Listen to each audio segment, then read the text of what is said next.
Sobat Maestro, sesaat lagi kita akan bersama-sama mengikuti ibadah Raya Minggu bersama Gereja Isa Al-Masih Jemaat Lengkong Besar. Selamat mengikuti.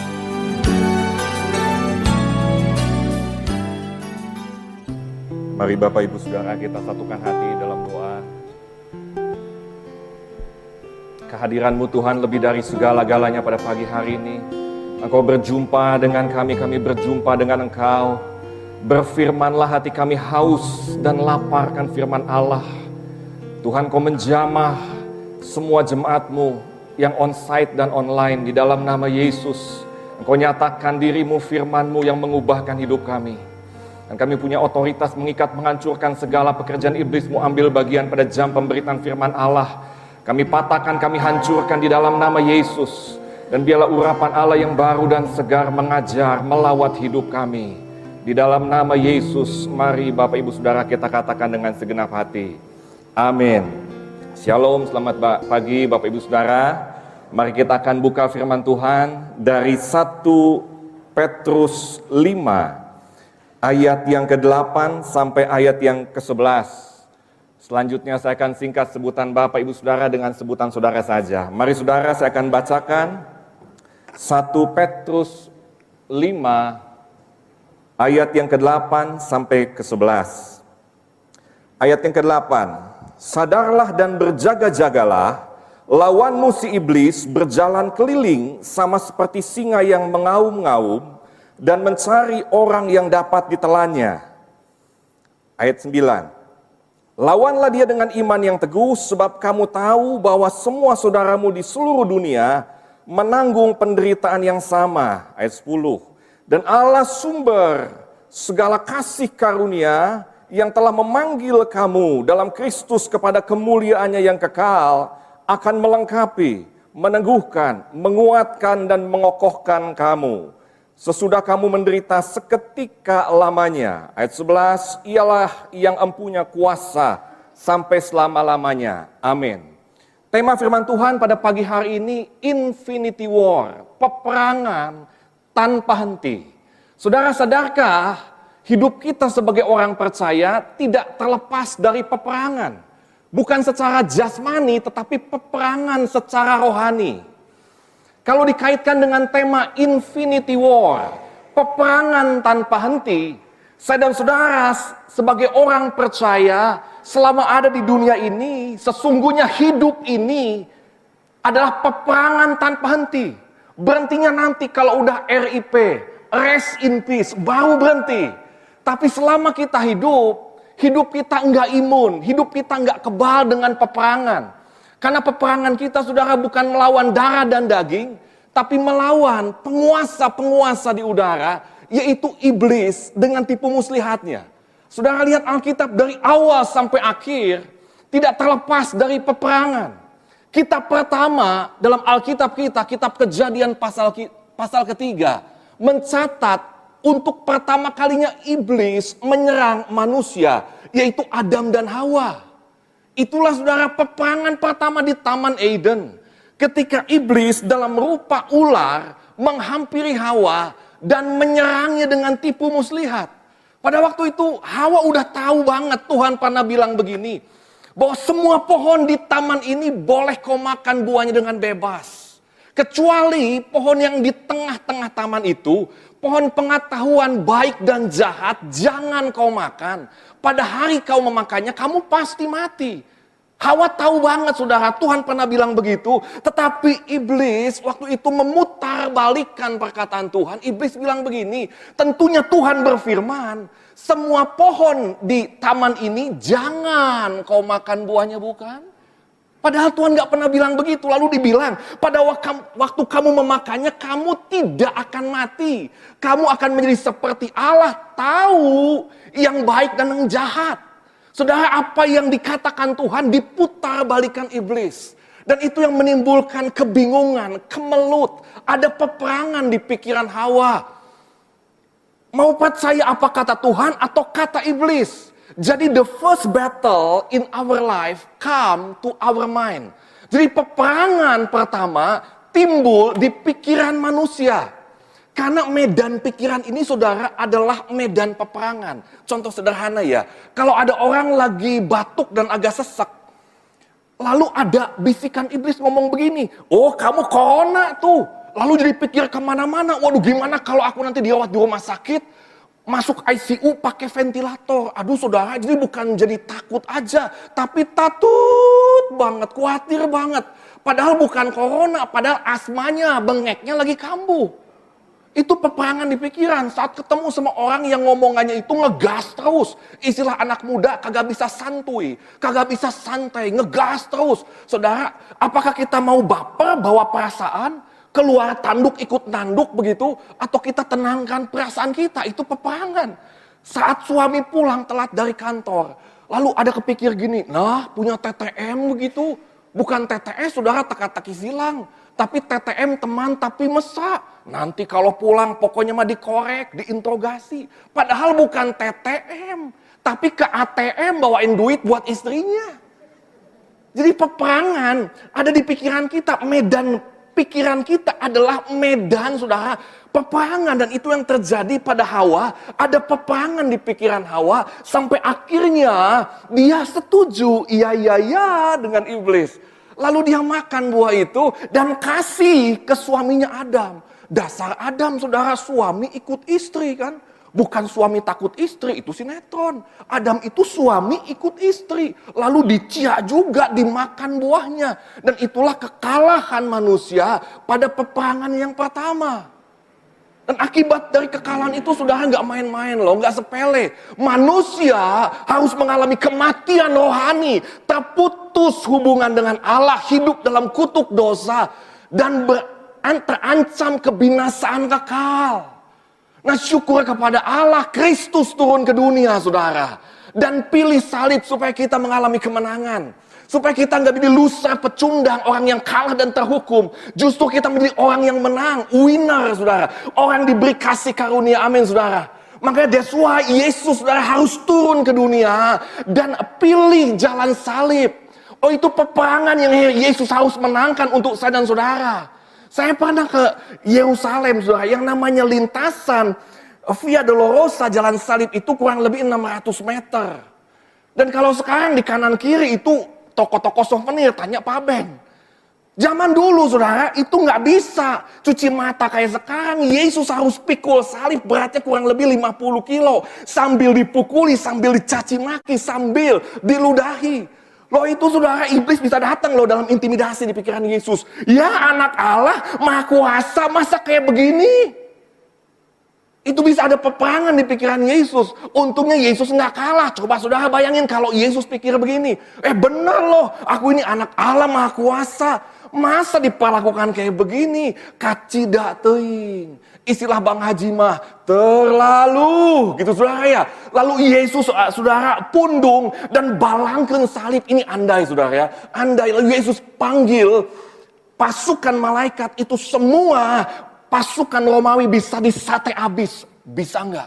Bisa. Dalam Matius 26. Yesus pernah bilang gini, pada waktu Yesus ada di Taman Getsemani. Segerombolan orang menangkap Yesus pada waktu itu saudara. Dan kemudian ada seorang murid Yesus datang bela Yesus, keluarkan pedang. Yesus bilang begini, sarungkan pedangmu. Atau kau sangka aku tidak dapat berseru kepada Bapakku supaya ia segera, bayangin, mengirimkan lebih dari 12 pasukan malaikat membantu aku. Wow, Yesus tinggal, bilang Yesus tinggal, ngucap, pasukan malaikat turun saudara. Pasukan Romawi ambiar semua. Bisa nggak bisa. Tapi Yesus saudara nggak pilih itu. Yesus saudara nggak protes. Yesus nggak pernah mogok salib. Yesus terima semua pukulan ludah yang keluar dari mulut-mulut orang yang mencaci Yesus. Saudara, Yesus biarkan luka dan darah di sekujur tubuhnya. Yesus biarkan paku itu menghancurkan pergelangan tangannya. Yesus biarkan tubuhnya tergantung saudara di kayu salib. Singkatnya begini, singkatnya adalah kayu salib adalah puncak kemenangan yang Yesus raih untuk saya dan saudara. Makanya saudara dalam surat Korintus dikatakan, syukur bagi Allah yang dalam Kristus selalu membawa kami dalam jalan kemenangannya. Wow saudara. Jadi kemenangan bagi orang percaya itu sudah Tuhan Yesus raih dan jamin. Wow, artinya apa? Destiny kita adalah pasti mengalami kemenangan dalam peperangan rohani yang kita hadapi. Walaupun faktanya menjelang Yesus datang kedua kalinya, saudara, di penghujung akhir zaman ini yang namanya peperangan rohani gak semakin mudah, betul. 1 Petrus 5 berkata bahwa iblis itu seperti singa yang mengaum-ngaum mencari orang yang ditelannya. Artinya apa? Waspada terhadap serangan iblis yang makin agresif. Oh, saudara, yang namanya iblis itu gak pernah social distancing jauh-jauh gitu. Enggak, dia pepet terus deketin manusia, goda orang. Serangan iblis itu 24 jam. Gak pernah, saudara, ada break makan siang. Kagak ada. 7 hari seminggu serangan iblis itu. Nggak pernah ada long weekend buat iblis. Hari sabat buat iblis. Kagak ada. Setiap waktu iblis coba untuk hancurkan kehidupan orang percaya.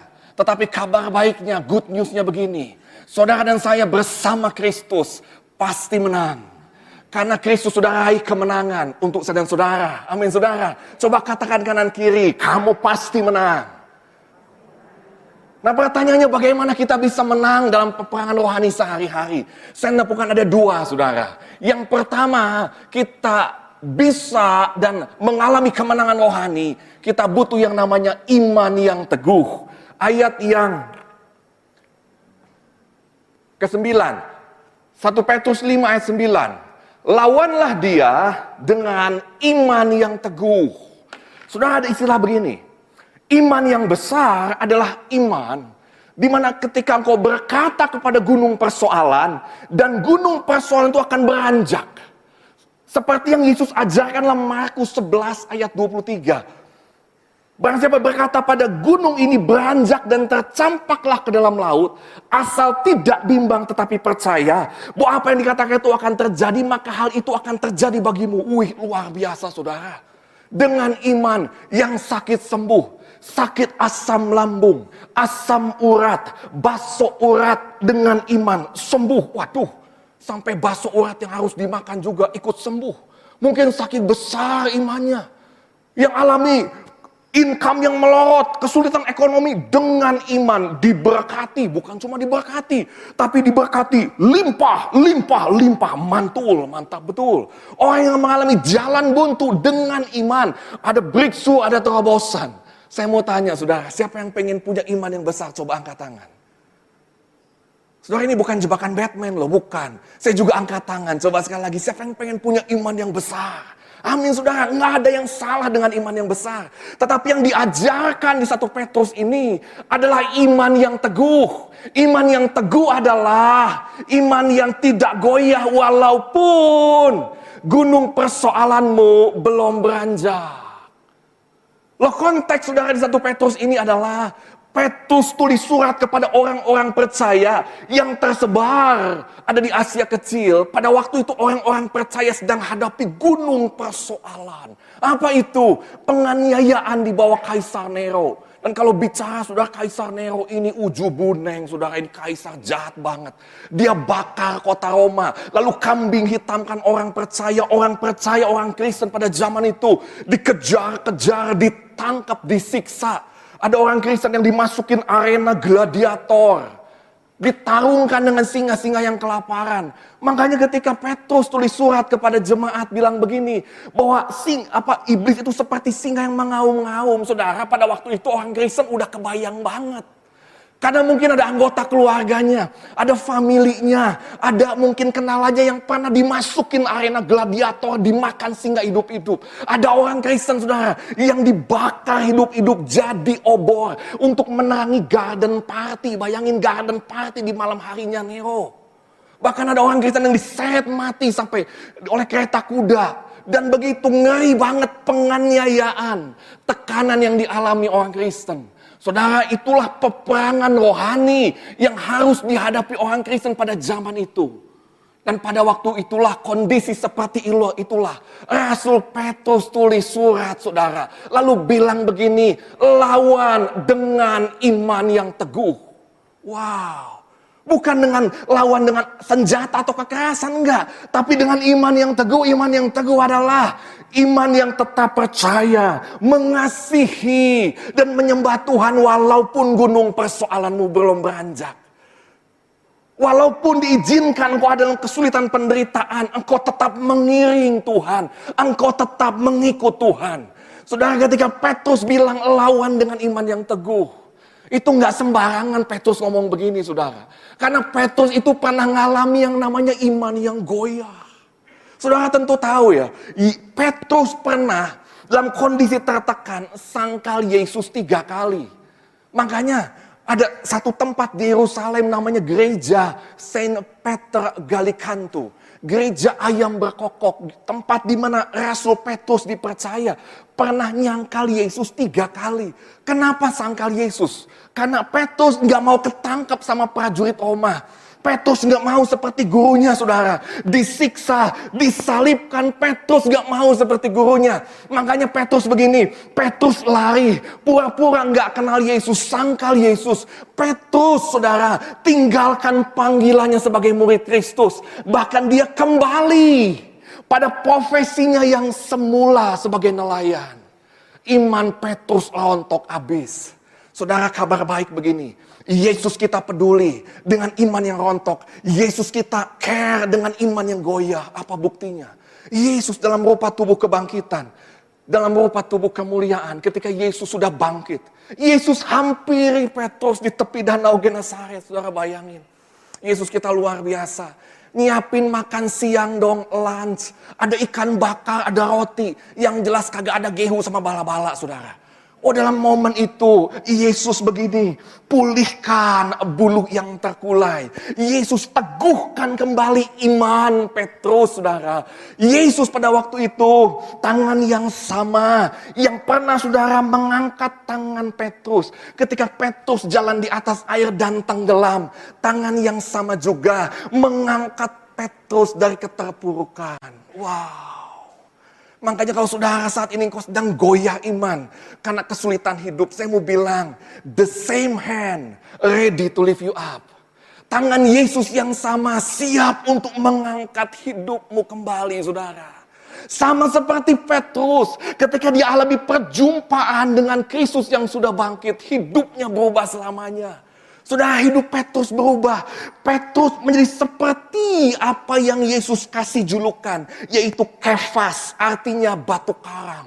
Sekokoh itu iman Petrus. Saudara bisa lihat, setelah Petrus alami perjumpaan dengan Yesus yang sudah bangkit. Oh, saudara, beda banget. Dalam kisah para rasul di kemudian hari, Petrus kembali ditangkap, dipenjarakan, didera, dipukuli. Tapi ada yang beda. Yang beda adalah Petrus gak pernah biarin lagi imannya rontok. Petrus gak pernah biarin lagi keyakinannya goyah. Kenapa, saudara? Karena Petrus sudah sungguh-sungguh mengenal Kristus yang bangkit. Makanya begini, kunci untuk saudara dan saya punya iman yang teguh sederhana adalah pengenalanmu akan Kristus Yesus yang sudah bangkit. Kalau engkau kenal sungguh-sungguh firman-Nya, kalau engkau kenal sungguh-sungguh Kristus yang sudah bangkit buat engkau, kalau engkau kenal sungguh-sungguh Kristus yang sangat mengasihimu, maka saudara engkau gak akan goyah. Engkau tidak akan goyah di tengah kesulitan hidup. Apapun kesulitan hidup, apapun peperangan rohani yang kau hadapi, engkau bisa berkata bahwa Tuhan engkau baik dan engkau selalu yang memberi yang terbaik buat aku. Iman yang teguh membuat saudara bisa menang atas peperangan rohani. Amin, saudara. Yang pertama yang membuat engkau menang dalam peperangan rohani adalah iman yang teguh. Yang kedua, saudara, yang membuat kita bisa menang dalam peperangan rohani adalah cara pandang rohani. 1 Petrus 5 ayat 10. Dan Allah sumber segala kasih karunia yang telah memanggil kamu dalam Kristus kepada kemuliaannya yang kekal, akan melengkapi, meneguhkan, menguatkan, dan mengokohkan kamu sesudah kamu menderita seketika lamanya. Saya punya ilustrasi lucu, saudara. Satu kali ada seorang ibu beli ayam potong di tempat potong ayam. Yang gak mungkin di tempat potong kambing, saudara. Lalu lama banget milihnya itu ayam. Sudah ngantri banget orang-orang di belakang. Lalu penjualnya tegur gini, Bu, ibu ini cari ayam yang kayak gimana sih, lama banget. Ayam yang segar dong. Ibu tahu nggak ciri-ciri ayam segar bagaimana? Tahu. Warnanya itu putih kemerah mudaan. Lah Bu, ayam saya itu warnanya semua itu putih kemerah mudaan. Oh enggak. Ayam Bapak semuanya kehijau-hijauan. Tanda sudah basi. Aduh, saudara, ini si ibu ngajak gelut. Akhirnya diadu omong, adu mulut. Lalu di tengah adu mulut itu suaminya si ibu nyikut istrinya. Lalu bilang begini, Mam, lepasin dulu kacamata ribennya. Ternyata si ibu, saudara, pakai kacamata riben warna hijau.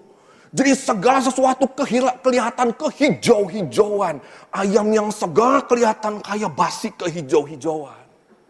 Saudara, cara pandangmu, kacamatamu menentukan sikap dan tindakan dalam hidup ini. Saudara dan saya bisa alami kemenangan dalam peperangan rohani kalau engkau memiliki ini dan memakai ini, yaitu kacamata rohani.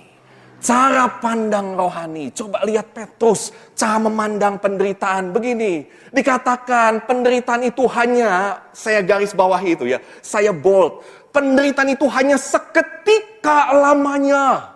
Dalam bahasa Inggris, for a while. Hanya seketika saja, hanya sebentar saja, hanya sementara saja. Dan berujung dengan kemuliaan yang kekal. Lihat baik ayat ini. Jadi di balik segala penderitaan yang hanya sementara, saudara, ada upah dan kemuliaan yang menanti. Jadi Petrus dan ajar orang percaya supaya punya cara pandang rohani. Nggak melihat kesulitan hidup berujung pada kehancuran hidup. Tapi kesulitan hidup berujung pada kebaikan hidup kita. Katakan amin. Makanya dikatakan bahwa kamu akan dilengkapi, lihat. Kamu akan diteguhkan, kamu akan dikuatkan, dikokohkan setelah kamu alami penderitaan di bumi ini yang hanya sebentar saja, sementara saja. Petrus mau ajar kita orang percaya, saudara, supaya punya cara pandang yang benar, supaya punya fokus yang benar. Fokus yang gak semata-mata begini pada kesulitan hidup semata-mata, tetapi fokus kita pada kemuliaan Allah. Wow. Makanya Petrus berkata dengan jelas, Allah sumber kasih karunia yang telah memanggil kamu dalam Kristus kepada apa, saudara? Kepada kemuliaannya yang kekal. Dan kalau saya buka, menarik sekali di 1 Petrus 4 ayat ke-10, saudara. Ya, ayatnya sama, depannya sama 1 Petrus. Dikatakan begini, layanilah seorang akan yang lain sesuai dengan karunia yang telah diperoleh tiap-tiap orang sebagai pengurus yang baik dari kasih karunia Allah. Di ayat ke-10 dikatakan ada Allah sumber kasih karunia. Di ayat yang 1 Petrus 4 ayat 10 dikatakan kasih karunia Allah. Jadi begini, saudara, Allah sumber kasih karunia yang kelak memanggil kita kepada kemuliaan yang kekal. Ternyata Allah itu memanggil saudara untuk melayani Dia selama ada di muka bumi ini.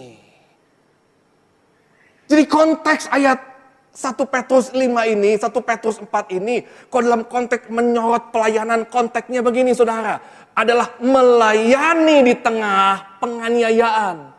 Loh, Rasul Petrus tahu banget dong. Pada waktu dia tulis surat, orang-orang Kristen pada zaman itu sedang dianiaya di bawah Kaisar Nero. Tapi tetap Petrus tulis surat dan dorong orang percaya untuk melayani. Jadi apa implikasinya, apa kaitannya dengan hidup percaya zaman now? Saudara, Allah memanggil saudara untuk melayani Dia. Melayani sesama, melayani tubuh Kristus walaupun engkau di tengah kesulitan dan ketidaknyamanan. Jadi it's okay ketika di zaman pandemi ini engkau tetap melayani Tuhan. It's okay, saudara, ketika di tengah ketidaknyamanan engkau tetap setia melayani Tuhan. It's okay ketika engkau melayani, engkau alami ketidaknyamanan. Bukankah dalam pelayanan kita enggak semuanya serba nyaman, betul? Pada waktu awal Maret lalu sebelum pandemi, saudara, gereja kita di bawah seksi Kadanpe bermisi ke Sumatera Selatan. Yang berangkat saya, Pak Guanadi, Pak Yakub Purnomo, ya. Kita kerjasama dengan Giacomo Permai. Ada satu wilayah, 2 titik sana, saudara, yaitu di daerah Musi Banyu Asin. Gereja kita sedang merintis jemaat di sana. Itu di tengah perkebunan kelapa sawit mungkin ribuan hektar. Ya kalau jam 11 malam udah kagak ada lampu, kagak ada listrik, kagak ada air, saudara.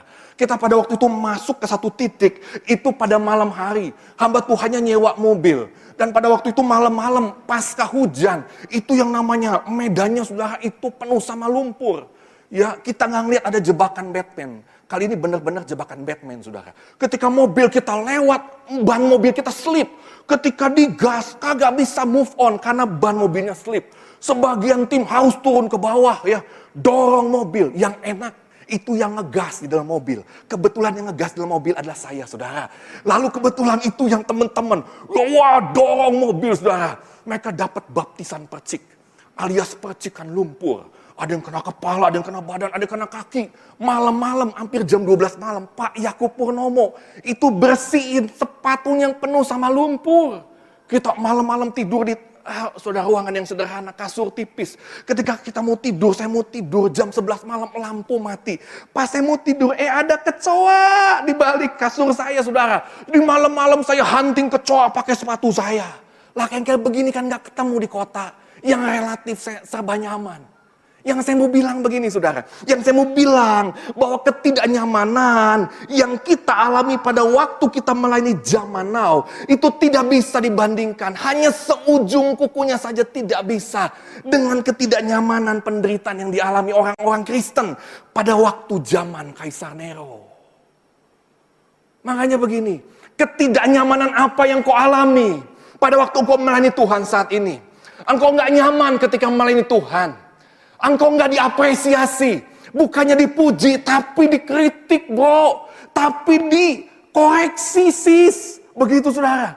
Atau waktu kita melayani, saudara, kita begini. Kita kecewa dengan teman yang jadi batu sandungan ketika melayani. Malah direspon dengan perkataan yang tajam. Aduh, sakit hati. Sakit itu di sini loh. Di sini sakit, saudara. Ketika melayani. Engkau mungkin nggak didengar pendapatnya, engkau kesel. Pada waktu itu ada peperangan di pikiran kita. Iblis bisa intimidasi begini. Udah kamu nggak usah pelayanan. Ngapain ujung-ujungnya kecewa, ujung-ujungnya kesel, toh kamu nggak dibayar, kamu nggak digaji, kamu jadi keset, buat apa pelayanan? Dan ada banyak 1001 pikiran negatif datang dari iblis. Tapi pada pagi hari ini message firman Tuhan jelas. Message firman Tuhan jelas, saudara. Layanilah Allah walaupun engkau ada di tengah penderitaan ketidaknyamanan. Karena ada upah kemuliaan yang menanti, amin. Makanya ubah cara pandang kita. Saudara, kenakan kacamata rohani, cara pandang rohani. Supaya kita bisa menang dalam peperangan rohani yang kita hadapi. Saya tutup dengan satu buah kesaksian dari teman saya. Saudara minta izin, boleh nggak di-share ke jemaat? Oh, satu kehormatan. Saya share, saudara, teman saya ini dulunya seorang kontraktor, pembangun jembatan, pemborong jembatan. Satu kali dia dapat satu proyek dari Filipina, dapat kocoran cukup gede. Dan dia titipin uangnya itu ke seorang temannya, ya, yang dipercaya karena dia pernah makcomblangin dia. Tiba-tiba, saudara, orang ini hilang. Saya nggak tahu apakah punya ilmu siluman, saudara. Yang jelas dia hilang beserta gondol uangnya. Ya pada waktu itu tahun 2002 kurang lebih cukup besar nominalnya, 430 juta digondol, saudara. Teman saya syok banget, kecewa. Teman saya salahin diri sendiri, salahin Tuhan. Tuhan saya ini gak pernah mabok, gak pernah nakal, gak pernah main, gak benar. Kenapa begini? Ada peperangan di jiwanya, saudara. Sampai dia mau bunuh diri. Untung ditenangkan sama orang tuanya. Dianjurkan pindah ke satu kota untuk dibina secara rohani di persekutuan. Untuk mulai ikut persekutuan. Teman saya setuju pindah kota. Digembleng secara rohani di satu persekutuan. Ikut mulai melayani. Untuk kedua kalinya secara nggak sengaja. Dia alami lagi, saudara. Seperti yang pertama, diciak lagi uangnya. Kali ini oleh rohaniawan. Untuk kedua kalinya dia alami kepahitan. Waduh. Satu kerinduannya untuk menata hidup di kota yang baru, kok makin hancur. Saudara, dia nggak mau pelayanan lagi, dia tinggalkan pelayanan, dia kecewa abis. Lalu dia bilang kagak ada yang baik di dunia ini. Saudara, ketika kita bilang tidak ada yang baik di dunia ini, saya mau bilang bahwa Tuhan kita tetap baik. Sebobrok apapun hidup kita, sebabak belur apapun hidup kita, Tuhan yang memanggil kita kepada kemuliaan. Allah Tuhan yang memanggil kita dan membawa kita kepada kemenangan, amin, saudara. Di tengah keterpurukan teman saya ini ikut secara nggak sengaja satu ibadah. Hamba Tuhan itu dari luar negeri khotbah dalam bahasa Inggris, saudara. Entah kenapa nggak ada janjian, nggak kenal sama teman saya, tiba-tiba habis khotbah. Hamba Tuhan itu udah ngedatengin teman saya, kasih nubuatan. Kamu harus tinggalin kekecewaan. Kamu akan dipakai Tuhan lebih lagi. Tuhan punya rencana yang besar buat kamu. Dan perkataan sederhana itu mengubah cara pandang dari teman saya. Teman saya jadi berpikir sadar bahwa ada maksud yang mulia. Rencana Tuhan yang mulia di balik penderitaannya. Jadi begini saudara, dia mulai melepaskan pengampunan kepada orang-orang yang mengecewakan dia.